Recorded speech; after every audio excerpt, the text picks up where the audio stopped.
지난밤 평안하셨습니까? 오늘 수요일입니다. 사도신경으로 우리의 신앙을 고백합니다. 나는 전능하신 아버지 하나님, 천지의 창조주를 믿습니다. 나는 그의 유일하신 아들, 우리 주 예수 그리스도를 믿습니다. 그는 성령으로 잉태되어 동정녀 마리아에게서 나시고 본디오 빌라도에게 고난을 받아 십자가에 못 박혀 죽으시고 장사된 지 사흘 만에 죽은 자 가운데서 다시 살아나셨으며 하늘에 오르시어 전능하신 아버지 하나님 우편에 앉아 계시다가 거기로부터 살아있는 자와 죽은 자를 심판하러 오십니다. 나는 성령을 믿으며 거룩한 공교회와 성도의 교제와 죄를 용서받는 것과 몸의 부활과 영생을 믿습니다. 아멘. 오늘 우리가 함께 볼 말씀 마가복음 11장 1절부터 11절까지의 말씀입니다.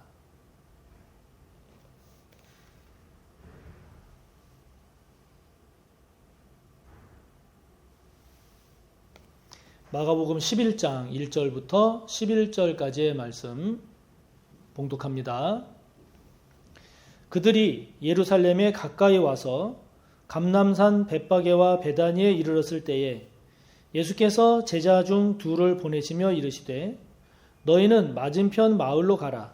그리로 들어가면 곧 아직 아무도 타보지 않은 나귀 새끼가 매어 있는 것을 보리니 풀어 끌고 오라. 만일 누가 너희에게 왜 이렇게 하느냐 묻거든 주가 쓰시겠다 하라. 그리하면 즉시 이리로 보내리라 하시니 제자들이 가서 본즉 나귀 새끼가 문 앞 거리에 매어 있는지라. 그것을 푸니 거기 서 있는 사람 중 어떤 이들이 이르되 나귀 새끼를 풀어 무엇 하려느냐 하매 제자들이 예수께서 이르신 대로 말한데 이에 허락하는지라. 나귀 새끼를 예수께로 끌고 와서 자기들의 겉옷을 그 위에 얹어 놓음에 예수께서 타시니 많은 사람들은 자기들의 겉옷을 또 다른 이들은 들에서 벤 나뭇가지를 길에 펴며 앞에서 가고 뒤에서 따르는 자들이 소리 지르되 호산나 찬송하리로다. 주의 이름으로 오시는 이여 찬송하리로다. 오는 우리 조상 다윗의 나라여 가장 높은 곳에서 호산나 하더라. 예수께서 예루살렘에 이르러 성전에 들어가사 모든 것을 둘러보시고 때가 이미 저물매 12 제자를 데리시고 베다니에 나가시니라. 아멘. 예수님께서 드디어 예루살렘에 입성하십니다. 예수님께서 예루살렘에 들어오신 것은 십자가를 지시기 위함이지요. 드디어 예루살렘에 예수님께서 십자가를 지러 들어오십니다. 그러니까 예수님의 십자가는 우연히 예수님께서 짊어지시게 된 것이 아니죠. 어쩔 수 없이 짊어지신 것이 아닙니다. 무엇을 잘못해서 강제로 짊어진 십자가도 아닙니다. 오늘 우리가 본문에서도 발견할 수 있듯이 예수님이 지신 십자가는 예수님께서 스스로 지신 거죠. 자원해서 지신 겁니다. 예수님께서 계획하신 의도된 십자가입니다. 예수님께서 아직 아무도 타보지 않은 나귀 새끼를 타고 입성하심을 오늘 우리에게 보여주고 있죠. 이렇게 나귀 새끼를 타고 예루살렘 성으로 입성하시는 이런 예수님의 모습은 개선 장군 혹은 전쟁에서 승리하고 그래서 이제 입성하는 왕의 모습을 보여주고 있는 거죠. 그러니까 예수님은 지금 왕으로 입성하시는 것을 나타내시는데 그런데 나귀 새끼를 타셨잖아요. 이것은 그렇죠. 겸손을 상징하죠. 겸손하신 예수님. 왕이지만 겸손한 왕. 왕이지만 섬기는 왕. 왕이지만 종으로서의 왕의 모습을 우리에게 잘 보여줍니다. 특별히 이런 예수님의 모습을 마태복음 21장 4절 5절의 말씀을 보면 이것은 지금 이러한 예수님의 모습은 하나님의 말씀을 성취하시기 위함이라고 하십니다. 스가랴 9장 9절에 나오는 그 나귀 새끼를 타고 들어오는 그런 메시아 왕, 그 말씀을 이루기 위함이라고 마태복음에서 이야기하고 있지요. 그러니까 예수님은 하나님의 말씀을 성취하시는 분임을 알 수 있습니다. 하나님의 뜻을 성취하시는 예수님의 모습을 우리는 발견하게 됩니다. 말씀드린 대로 이렇게 나귀 새끼를 타고 입성하시는 예수님은 왕이신 예수님임을 오늘 본문은 우리에게 보여줍니다. 3절에 아무도 타보지 않은 나귀 새끼를 제자들 둘을 보내서 데려오게 하시죠. 그럴 때 누가 만일 왜 그렇게 나귀 새끼를 함부로 가져가냐라고 묻거든 주가 쓰시겠다 하라 이렇게 이야기하라고 제자들에게 말씀하십니다.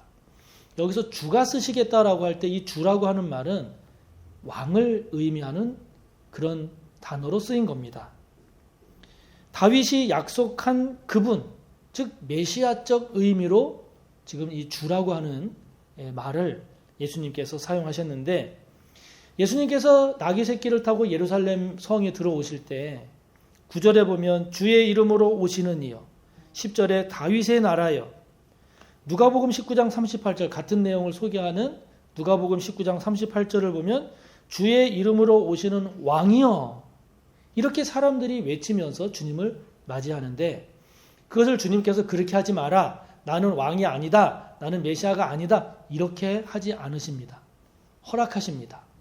그 말은 당신 스스로도 당신을 주라고 말씀하시고 또 사람들이 주님으로 왕으로 이렇게 고백하고 표현하는 것을 인정하고 허용하시죠. 그 말은 왕으로 오시는 예수님임을 우리에게 나타내는 거죠. 예수님은 저와 여러분의 왕이요. 이 세상의 왕이십니다. 이런 예수님은 찬송과 경배를 받으시기에 합당하심을 우리에게 보여주죠. 사람들이 제자들을 비롯한 사람들이 자신의 겉옷을 나귀 새끼 위에 얹거나 또는 길에 펴니다. 왕을 맞이하는 그러한 상징이죠. 또 들에서 벤 나뭇가지를 길에 펴기도 합니다. 요한복음을 보면 12장 13절을 보면 그 나뭇가지를 종려나무 가지로 표현하고 있는데 이 종려나무 가지는 이스라엘 민족에게 있어서는 승리를 의미하는 가지입니다. 그러니까 종려나무 가지를 흔든다라는 말은 승리의 왕, 그 예수님을 맞이하고 있는 거죠. 9절 10절에 보면 소리를 지릅니다. 사람들이 찬송합니다. 그러니까 이렇게 사람들이 예수님을 맞아들이는 이런 모습을 통해서 우리 예수님은 경배와 찬송을 받으시기에 합당하신 그런 분임을 우리에게 보여주고 있죠. 자, 이러한 예수님의 모습을 우리가 염두에 두고 이러한 예수님의 의미, 이런 예수님의 왕되심, 그리고 십자가를 지시고 하나님의 말씀을 성취하시면서 찬송과 경배를 받으시기에 합당하신 이런 예수님, 이런 예수님께서 오늘 특별히 우리가 묵상할, 우리가 되새겨 봐야 할 말씀을 하십니다. 그 말씀은 무엇인가 하니 아까도 잠깐 언급했습니다마는 3절에 보면 예수님 말씀하십니다. 이렇게 누가 너희에게 왜 이렇게 하느냐 묻거든 주가 쓰시겠다 하라. 그리하면 즉시 이리로 보내리라. 주가 쓰시겠다 하라. 아직 아무도 타보지 않은 그 나귀 새끼를 예수님의 제자 두 사람이 가서 가지고 온다고 할 때 누가복음 19장 33절을 보면 임자가 즉 주인이죠. 우리 여기 마가복음 본문에서는 그냥 사람들로 나옵니다마는 누가복음에서는 임자로 나옵니다. 그러니까 그 나귀 새끼의 주인이 제자들 보고 아니 이거 왜 남의 나귀 새끼를 함부로 끌고 가느냐?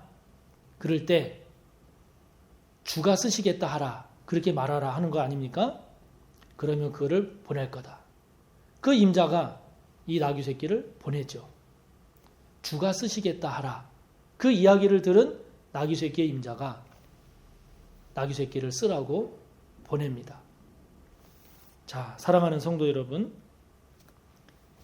주님께서 저와 여러분에게 주가 쓰시겠다 하라. 주님께서 쓰시겠다라고 할 때 저와 여러분은 어떤 반응을 보일까요? 주님께서 저와 여러분에게 있는 것, 저와 여러분이 가지고 있는 것 중에 주님께서 이것을 내가 써야 되겠다라고 할 때 저와 여러분은 어떤 반응을 보일까요? 주님께서 쓰신다 하니까 너무 기쁘고 감사해서 영광스러워서 주님께 내어드릴까요? 아니면 주님 그거는 좀 그렇습니다. 다른 거 쓰시면 안 될까요? 주님 다른 것은 다 되지만 이거는 안 됩니다. 그렇게 할까요? 주님께서 만약에 저와 여러분을 쓰신다라고 하면 저와 여러분이 가지고 있는 무엇을 쓰실까요? 주님께서 저와 여러분에게 허락하신 재물이면 재물, 건강이면 건강, 지식이면 지식, 사회적 지위면 지위, 영향력이면 영향력, 인간관계면 인간관계, 뭐 어떤 것이든 간에 만약에 주님께서 저와 여러분에게 있는 것을 쓰신다라고 하면 무엇을 사용하실 수 있을까요? 저와 여러분의 인생이, 저와 여러분의 삶이 주님께 쓰임받는 인생이 되기를 축복합니다. 그 나귀 새끼를 끌고 가고자 하는 제자들에게 이 임자가, 나귀 새끼 주인이 그거 안 됩니다. 왜 내 물건인데 내 허락도 없이 함부로 가져갑니까? 이렇게 이의제기할 수도 있죠. 주가 쓰시겠다 하라 그럴 때 싫습니다. 다른 사람 거 쓰세요. 왜 내 거 함부로 주인도 아닌 사람이 쓰겠다고 가져가겠다고 합니까? 거부할 수도 있죠. 반대할 수도 있습니다. 이렇게 이의제기하고 반대하고 거부할 수도 있는데 이 나귀의 임자는 주님께 드리죠. 자, 여러분, 우리도 마찬가지 아니겠습니까? 주님께서 저와 여러분에게 내가 이것을 쓰겠다라고 하실 때 저와 여러분 어떻게 주님께 반응하시겠습니까? 앞서도 말씀드린 것처럼 이것만은 안 됩니다. 이것 말고 이것 쓰세요. 라고 할지, 아니면 내가 무엇이기에 주님 나를 사용하십니까? 내가 무엇이기에 나의 것을 쓰시려 하십니까? 하면서 감사함으로 기쁨으로 주님께 드릴 수 있겠는지요? 주님께서 저와 여러분에게 있는 것을 쓰신다라고 하면 무엇을 기쁘게 쓰실 수 있을까? 저와 여러분이 가지고 있는, 저와 여러분의 인생이든 저와 여러분에게 보다 구체적인 그 무엇이든 만약에 주님께 귀하게 쓰임받을 수 있다면 무엇으로 귀하게 쓰임받을 수 있을까? 내가 어떻게 주님께 쓰임받으면 복되고 영광스러울까? 저와 여러분 모두가 주님께 귀하게 쓰임받고 주님께서 기뻐하실 곳에, 주님께서 영광 받으실 그 영역에 하나님께 영광이 되는 그런 내용으로 저와 여러분의 인생이 쓰임받으시기를, 저와 여러분에게 하나님께서 허락해 주신 그 무엇을 하나님의 영광과 주님이 기뻐하시는 일에 복되게 잘 쓰임받는 저와 여러분 모두가 다 되시기를 간절히 바랍니다. 하늘에 계신 우리 아버지, 아버지의 이름을 거룩하게 하시며 아버지의 나라가 오게 하시며 아버지의 뜻이 하늘에서와 같이 땅에서도 이루어지게 하소서. 오늘 우리에게 일용할 양식을 주시고 우리가 우리에게 잘못한 사람을 용서하여 준 것 같이 우리 죄를 용서하여 주시고 우리를 시험에 빠지지 않게 하시고 악에서 구하소서. 나라와 권능과 영광이 영원히 아버지의 것입니다. 아멘.